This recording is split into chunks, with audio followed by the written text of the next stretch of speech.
We break down the best performances from Saturday night, Miami's fourth straight win, before talking about the future of Alec Burks and why Terry Rozier can't seem to figure out what Eric Spoelstra wants him to do on today's episode of Locked On Heat.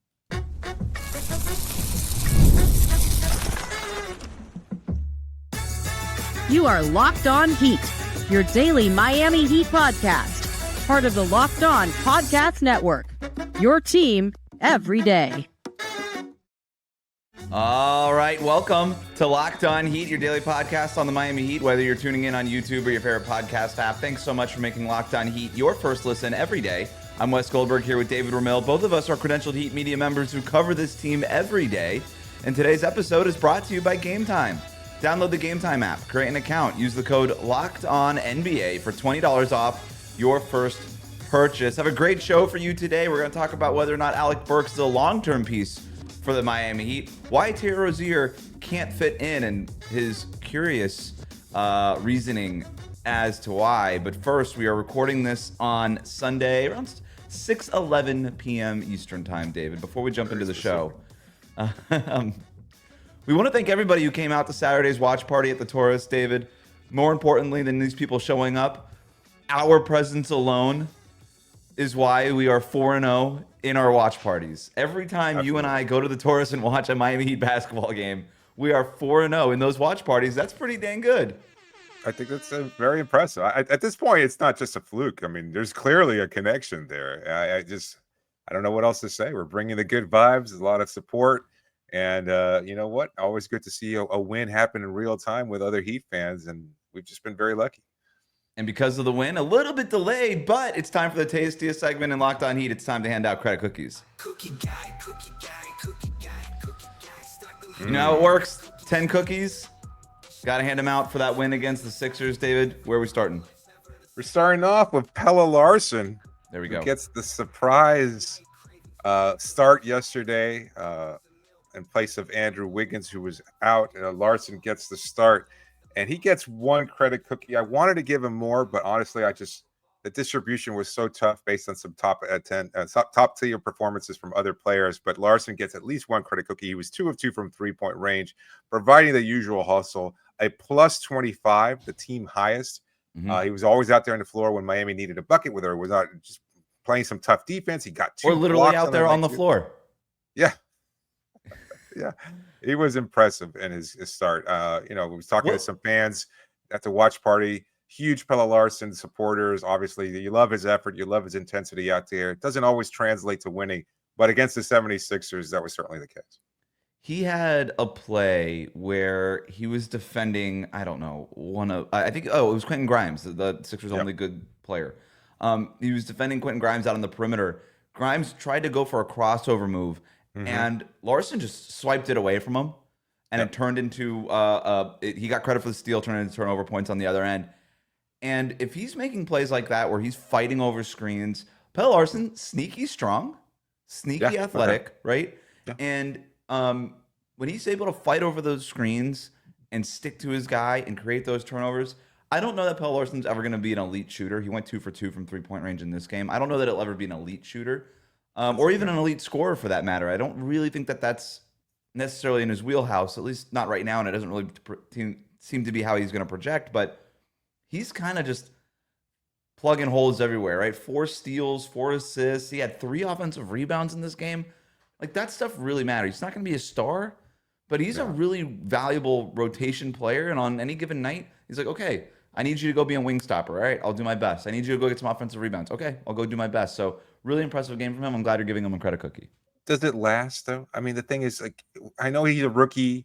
Usually you don't see stronger performances at this point. Like, he's played throughout the majority of the season. Yeah, sure, he's had a couple of DNP CDs here and there, and he hasn't always been effective or productive, but he's been part of the rotation at least pretty regularly since the start of the season. And and I just don't know whether or not he's going to continue to be able to put up these kind of numbers or performances throughout April. No. 14 points, 6 rebounds, 4 assists, 4 not steals, to this and level. 2 blocks. No, I'm saying, like, he's going to continue being part of the rotation at least. Oh, I see. Over the next few weeks of the season. No, but that's the thing, right? Like, this is depth. This is what real depth looks like. Gives you options instead of fake depth. It's options. Like, this is hey, you're not playing every single night, but every once in a while, when a guy can come in, he could step into the rotation when you got a couple of guys out of the lineup without Duncan Robinson, without Andrew Wiggins in this game, and you're like, hey, we need you to play 30 minutes. He can come in as a starter, and they didn't need him to win this game because it was pretty much a blowout, but he did. He was a big contributor. He's getting a credit cookie, for God's sakes. He was a big contributor. That's it right there. In this game, right? And that's what a guy who could step in the regular season and help swing a game. That's what depth is, and it's fine if he's just that for the rest of the season. But they've got him for another couple of years here. Haywood Highsmith gets a cookie. He was number one off the bench. He had some really productive minutes, 33 total minutes off the bench, 13 points, a plus 18, had a couple more steals. They were really forcing a lot of turnovers. Part of that really active second rotation group there with Highsmith. It looked like the Thunder in this game, man. 12 steals. Yeah, it was ridiculous. I mean, we saw this at the beginning of the season, the preseason, when they were kind of pushing with that kind of intense defense, and we thought maybe it would translate. And certainly has in last night's game. But yes, he gets a credit cookie as well. Also 5 of 8 overall, 9 overall, 3 of 7 from 3-point range. So a good shooting night for Haywood, who continues to be an impressive 3-and-D rotation player. I've got one credit cookie to Bam Adebayo. He was plus 23 on the night for 16 points. He didn't need to be productive. I mean, I feel like this is kind of a disservice to Bam. At the same time, he didn't play a lot.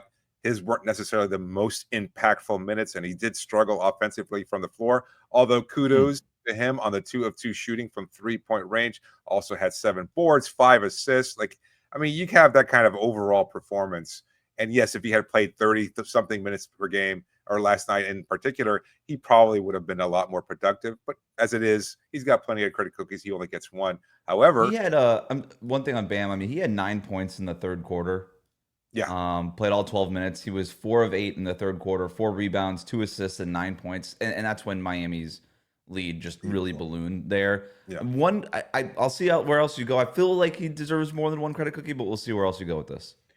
I'm giving 1 to Kel'el Ware. I think he was really productive, continues to put up huge rebounding numbers. I talked about it, I think, over a week ago. Like, it just seems like he's much more spatially aware while he's out there, which was not something he had for all those people saying, oh, he was buried on the rotation too long. No, he did not have this. There were moments there in the early season or in preseason when he just looked lost. Those minutes were not productive ones, and he was getting bullied around. He was getting pushed out of position, and he wasn't able to use his size and length to pull down rebounding. Well, guess what? He was phenomenal in his 30 minutes yesterday. 14 total boards, 2 assists, and a steal to go along with 13 points. So he gets a credit cookie. My favorite thing about Ware, 4 offensive rebounds.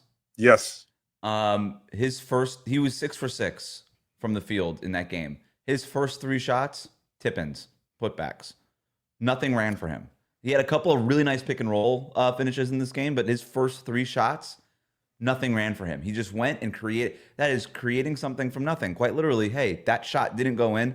I'm going to make it go in now. Now we have points.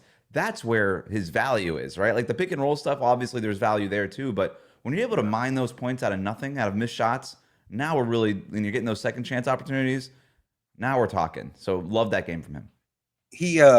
I think we had this conversation again a couple of weeks ago, but I think he's fast approaching pretty untouchable territory in terms of like roster revamping or anything like that. If you're going to look to it, just because his skill set is so unique in terms of his size and length and the fact that he's coming around and getting better and better as the season progresses, that's really impressive for a rookie. And there seems to be too much there, and the combination of what he brings physically and what he's actually able to produce in a tangible way that impacts winning. I think he's starting to get close. So I don't know. One of the biggest questions for the offseason, and I'm sure we'll address it at some point, is what his ceiling is going to be. But I'm curious to see how he continues to develop throughout his career, and if Miami might be the right place for it too, because I know a lot of people question Eric Spoelstra's ability to develop bigs. He's never really had to. That's just not his. I wouldn't say that's not a weakness or a strength. I don't think he's ever really had to develop a big. That's a good question. They developed him as a big. You can debate whether or not he ought to be one. They developed him as one, and he's a 3-time All-Star. Whiteside was pretty productive in some seasons here. I mean, certainly he was playing for a contract and all. His best seasons were here, and then he didn't really work out. Chris Bosh count? I mean, Chris Bosh put up Hall of Fame numbers. He transformed his game. Yeah, I don't know. Yeah, so I don't know. It's a good question. TBD. Yep. Yeah, I've got 2 cookies going to Alec Burks.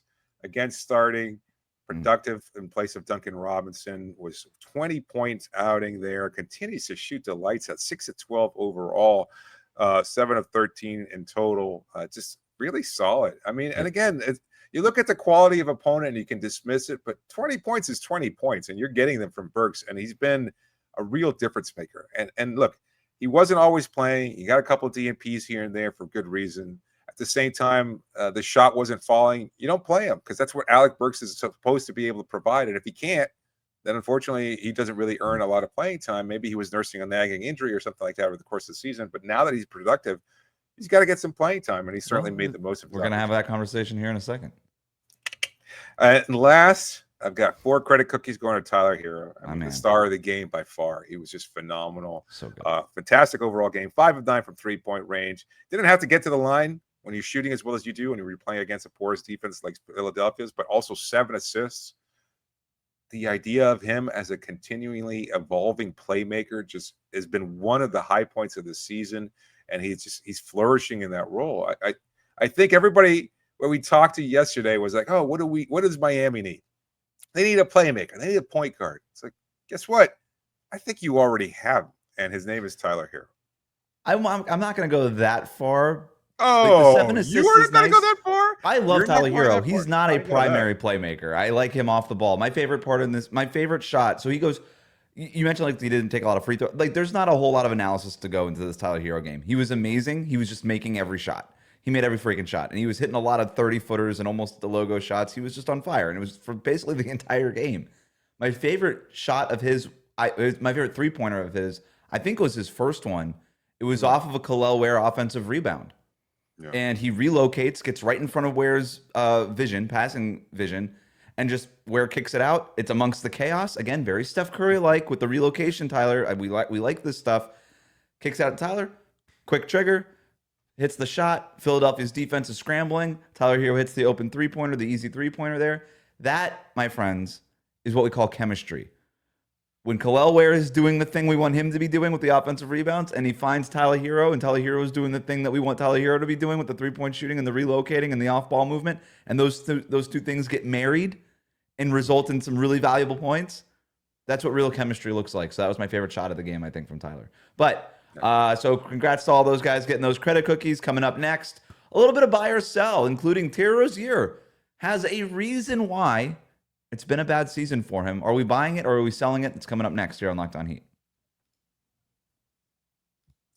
Today's episode is brought to you by Game Time. There's nothing like watching basketball live. The energy of the crowd, the sound of sneakers on the hardwood, maybe even a celebrity sighting courtside. If you want to catch a game in person, well, Game Time makes getting tickets easier than ever before. And Game Time's new feature, Game Time Picks, is great for buying the tickets that you're looking for. They filter out of all the fluff and show you only the best deals on great seats, so you don't have to waste time scrolling through thousands of tickets. I know you just want to get those tickets. Sometimes it's just an impulse buy. You know what? Let's go catch the game. You want to go on there, get those tickets fast and easy. Well, Game Time is for you. The Game Time app makes everything so quick. You get amazing deals. You've got their super deals that highlight everything that you're looking for and giving you the best bang for your buck. And then you can use their seat view feature. If you're not sure exactly what this venue looks like or where you're going to be sitting, well, their feature of the seat view shows you exactly where you'd be sitting, so you have no unobstructed views of the court or the field or whatever you're looking to see. So take the guesswork out of buying tickets with Game Time Picks. Download the Game Time app, create an account, and use the code LOCKEDONNBA, and you get $20 off your first purchase. Terms do apply, but again, create an account and redeem the code LOCKEDONNBA for $20 off. Download Game Time today. What time is it? It's game time. We'll be right back. Thanks for making Locked On Heat your first listen every day. Your favorite NBA team is a free daily newsletter. Introducing the Locked On Heat newsletter, one stop for ultimate Heat and league coverage with local analysis and amazing writing from Katie Heindel, Mike Shearer, and Locked On fantasy basketball tips from Josh Lloyd. Sign up for free now at LockedOnDaily.com. A little game of buy or sell. We're going to get to Alec Burks here in a second, but we're going to start with Terry Rozier. Terry Rozier told Ira Winderman of the Sun Sentinel that his game isn't a good fit for what the Heat do, and that's the reason for his struggles. I have the quote here. He says, quote, "I think it's just my style of play hasn't been the best fit for what we want to do. So I'm seeing what works and what coach likes and what fits best for the team. I've kind of been fighting. I kind of know what coach wants me to do. I just got to go do it." End quote. David, We know it's been a bad season for Terry Rozier. Are you buying or selling this reason, a bad fit, as the reason why Rozier's been struggling? I don't think I've ever sold anything any faster in our history of doing this podcast. I don't know what it is that he's talking about. And look, Terry, it's just been so hard to separate who he is as a person and a presence in that locker room and everything else that he's been able to contribute off the court to this team. But the on-court product has not been great. And it has absolutely nothing to do with fit. I think you just use fit or style of play when you can't come up with anything else. Because there is no way that fit or style of play would ever lead to clanking shots off the rim, not being able to finish at the rim, sidestep threes when you're wide open, doing everything possible to cough the ball up. I mean, you've got the ball in your hand. Spo might be telling you this is our style of play, this is what we want, but it's you who's kind of just fumbling the ball and going, whoa, like that, infomercial meme with a guy with a bucket of beans or whatever. I don't even know. It's like, it's just, he's the one who's making a mess of things and has absolutely nothing to do with Erik Spoelstra. So I'm not sure what he's coming up with. It just feels like that's a little bit of an excuse and trying to just give some kind of an answer, because what's else is he going to say? He's like, man, I just really sucked this year, and I've got this whole grand jury thing going on in the background. Or well, I don't I'm glad know you brought that up. Board. So he didn't mention the grand jury thing as a reason why he shot down again. Another reporter asking Terry Rozier, "This has everything to do with the neck." It's a good question. We have to ask the question. He said again, nothing to do with the neck, nothing off the court, nothing other than that. I think when Terry Rozier is talking about fit, I think, and style of play, I think he means just the fact that the ball's not in his hands all the time. Like that year when LaMelo Ball is in and out of the lineup and mostly out of the lineup, he just had the ball in his hands all the time. He was able to go out there and score 24 points per game or whatever, 20 points a game. And now he's not. And you're right. He's getting shots and missing a lot of shots. Even if you're not scoring 20 points per game, still no reason for you to be missing wide open layups all the time, all season long. So to answer the question, I am selling this as a reason for Terry Rozier's struggles, but just trying to figure out what he actually means by it. His usage rate is the lowest it's been since the fourth year in the league. He's being used off the ball way more. That's not to say he doesn't have times where he is on the ball, but he's sharing point guard duties, not just with Tyler Herro, but with Bam Adebayo and with Andrew Wiggins and earlier in the year with Jimmy Butler and all these things. The Heat wanted him to be a little bit more of an off-ball guy than he had been in the past. And I think maybe Rozier's pointing at that. That said, still no reason for the struggles, and I'm selling it as the reason for his struggles here. So, yeah, there's that. Alec Burks had 20 points against the Sixers. He got a credit cookie because of it. He's been playing really well during this win streak. Buy or sell, David, Alec Burks as a rotation staple? Should he remain in the lineup even when guys are healthy? That's a tough question, and I don't have a clear answer yet. I'm still kind of working through the idea of it, because what you're getting from Burks. I wasn't very enthusiastic about his signing because, I think we've seen it play out. I think he's been better than anybody expected, and I don't think he's even had this close to as productive a season in a while, whether he was playing in Golden State or with the Knicks or anybody else over the last few seasons. He's been much better in Miami than I think most people anticipated. But you know what you're getting. It's pretty much basically offense. He's had some defensive highlights here and there, some playmaking chops, good, solid veteran presence. He's been a very steady locker room guy. Mm-hmm. So there have been lots of positives there. I just don't know if you continue to play him once Duncan Robinson returns, despite Duncan's struggles over the last few weeks. So I'd say yes. I'd say yes. I'd say you have to keep him there. I don't know how it's going to work out. I don't know in the starting lineup or just like in the rotation. I think it doesn't matter as much to Burks. I think Duncan needs to start because of his ability to play off of Bam or play together alongside Bam. Whereas Burks, you can bring in with that second unit of Davion, Haywood, Highsmith, etc., and that kind of provides a nice spark of defense. And he's your go-to scorer in those situations. So I think that's where the best blend and utilization of his skill set comes into play. I think I'm okay with it, right? If you're assuming we're going to have Davion and Haywood coming off the bench, those are two guys, Kyle Anderson coming off the bench. So those are your top 8. There's room for a 9th guy there. Alec Burks, some backup guard duties. I think that's totally fine. I think he should stay in the rotation until the shooting, the hot shooting kind of tapers off, right? Like take advantage of this hot shooting that he's got going on here. Don't bench him now. What What about Larson? I mean, is he your 10th guy at this point? Like, it I seems like wouldn't he's play Larson every night. Jaime. No, I think, sorry, Larson, Jaime, you're as needed, right? Which, Duncan Robinson, no telling when this guy's coming back. This lower back injury, that's a big deal. We don't know when he's going to come back, and Andrew Wiggins has just been in Still and out. out So for the Wizards game? That's a good question. I know we got a report earlier. I just didn't see exactly what it was. I'm looking up the official injury report right now, and he is out against the Wizards, and so is Andrew Wiggins. So these guys are still going to be playing, So maybe there's not really a choice. Maybe that's a dumb buy or sell in the first place. All these guys are playing until these guys come back here. Meanwhile, the Heat just accomplished something that only has been done by the 2016 Warriors. Really impressive stat. It actually might be a bad thing. We'll tell you why after this.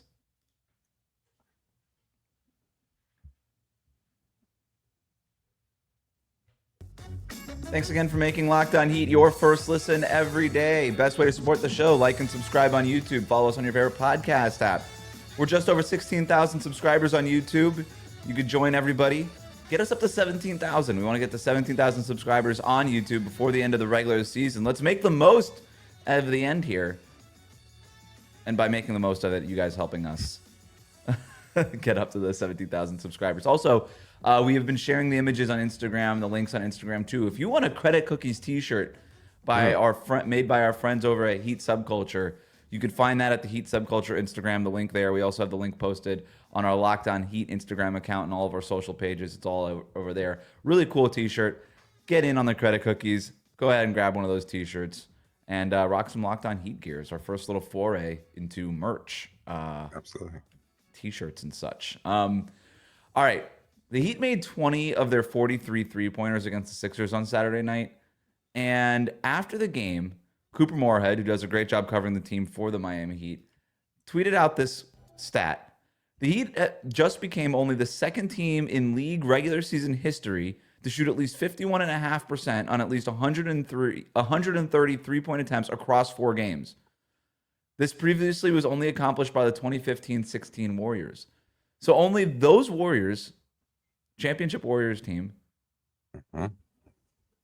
or no, they lost the 73 win Warriors team. Right. One of the all-time great regular season teams we've ever seen. So only that team and this Heat team have managed to shoot like this over 4 straight games. Really impressive, kind of cool. One of those weird made-up stats, but the point being, we haven't seen this kind of shooting performance from a team over that long of a stretch since one of the great three-point shooting teams of all time with those 2016 Warriors, Steph Curry, Klay Thompson, and the like. Really cool stat. My question, David, is that actually a bad thing? Because if we are going into this 4-game win streak, is it as simple as, well, this team just caught fire at an historic level, and that's why they've won 4 games in a row, and maybe they actually haven't figured anything out other than when you make a bleep ton of shots, you tend to win a bunch of games.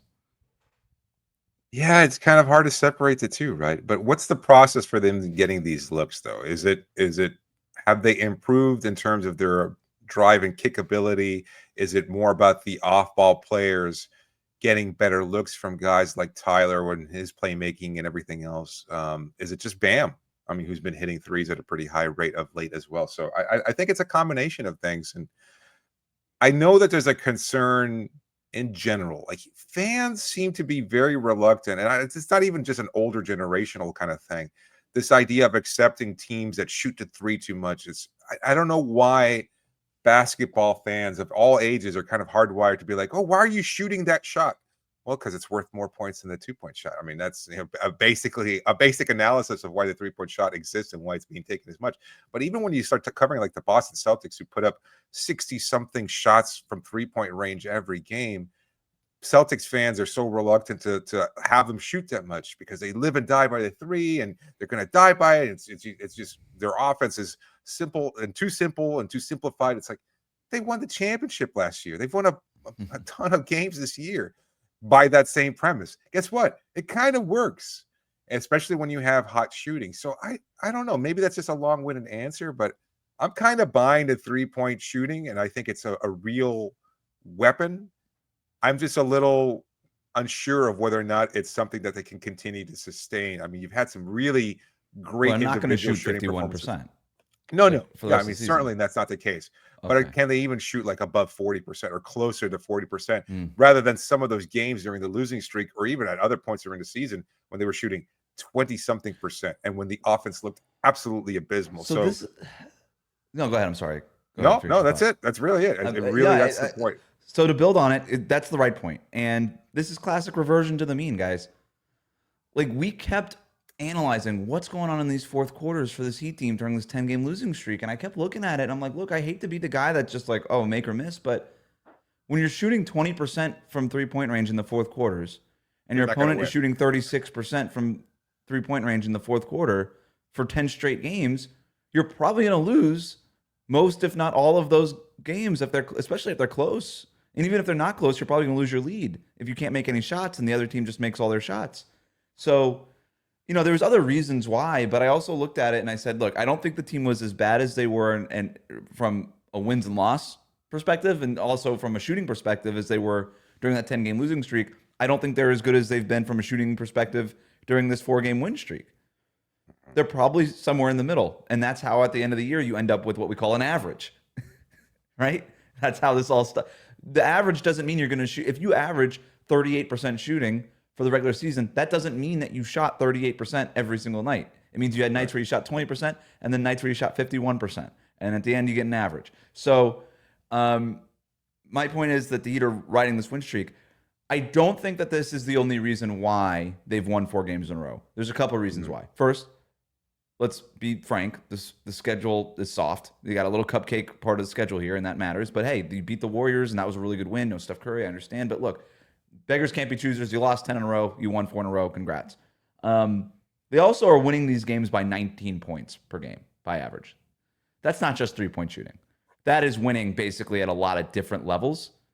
And I do see the improvement. Kel'el Ware has gotten better. He's taken a little bit of a mini leap here. Tyler Herro, with the stuff he's doing off the ball, after getting, he shot his way to the All-Star game. And I think teams adjusted, started putting their Asar Thompsons and their Dyson Daniels on him. And he had a hard time, trying to get free and get good looks. Well, he's adjusted. He's been better off the ball. You're seeing some of this stuff. Andrew Wiggins is starting to settle in when he's out there. You're getting contributions from other guys on the roster. They've sort of figured out how to use Kyle Anderson as this pseudo point forward guy coming off the bench. They figured out the rotation. Hey, Davion and Haywood Highsmith coming off the bench together.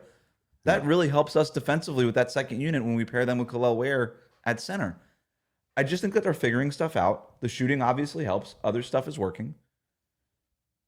That's it. But I would be really interested to see what would happen if they did shoot 38% and these games were a little bit closer against a little bit more of a competitive team and what that looks like. It's going to be a good test when they face the Boston Celtics later this week. I mean, Wednesday. they've got another easy game to kind of continue to pad and do these little things. And you'll see if whether or not Andrew Wiggins is able to come back from his injury, if Duncan's available and things of that sort. But you travel to Boston and you've got to take on a team that may be without Jaylen Brown as he kind of nurses his injury. And it's kind of taken a little bit of what makes him an all-star level player.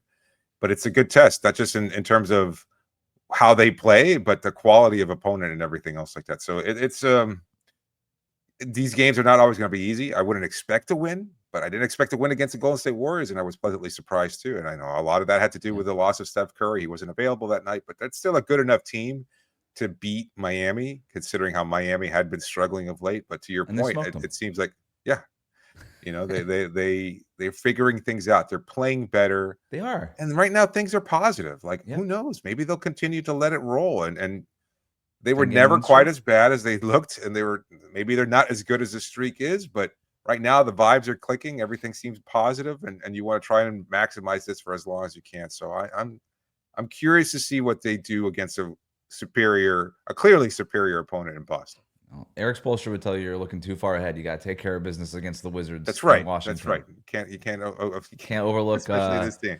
Jordan Poole and Alex Sarr, Keyshawn George and Alex Sarr. Yeah, Alex Sarr versus Kel'el Ware, rookie centers head to head. I like it. If that's not a marquee matchup, I don't know what is. Thanks for making Locked On Heat your first listen every day. Like, comment, and subscribe on YouTube. Follow us on your favorite podcast app.